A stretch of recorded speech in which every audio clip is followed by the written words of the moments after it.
আসসালামু আলাইকুম। হোয়াটসঅ্যাপে যারা auto log out problem face করতেছেন তারা কিভাবে এটা সমাধান করবেন। তো আপনি হোয়াটসঅ্যাপ ব্যবহার করেন, তারপরে বন্ধ করে আবার চালু করলে আবার লগ ইন করতে পারে, বারবার লগ ইন করতে বলে। এই সমস্যাটা ইদানিং অনেকেই ফেস করতেছেন। এই সমস্যাটার সমাধান দেখাবো এই ভিডিওতে।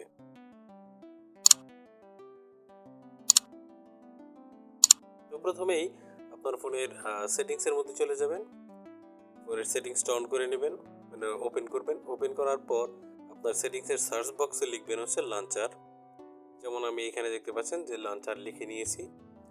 দেন আপনি নিচের দিকে একটা অপশন পাবেন, সেটা হচ্ছে ডিফল্ট হোম অ্যাপ। এটার মধ্যে ক্লিক করবেন, ঠিক আছে? এটার মধ্যে ক্লিক করার পর আপনি দেখতে পারবেন যে ফোনের একটা সিস্টেম ডিফল্টের লঞ্চার থাকে হোম অ্যাপ, ওইটাই আপনাকে ব্যবহার করতে হবে। ফোনে যদি অন্য কোনো অ্যাপের মাধ্যমে দ্বিতীয় কোনো লঞ্চার এইখানে শো করে, সেটা যদি সিলেক্ট করা থাকে, তো সেক্ষেত্রে হোয়াটসঅ্যাপে প্রবলেমটা করে। তো এই প্রবলেমটা সমাধানের জন্য আপনাকে যেটা করতে হবে, ফোনের যে ডিফল্ট হোম অ্যাপ আছে সেটি আপনাকে সিলেক্ট করতে হবে।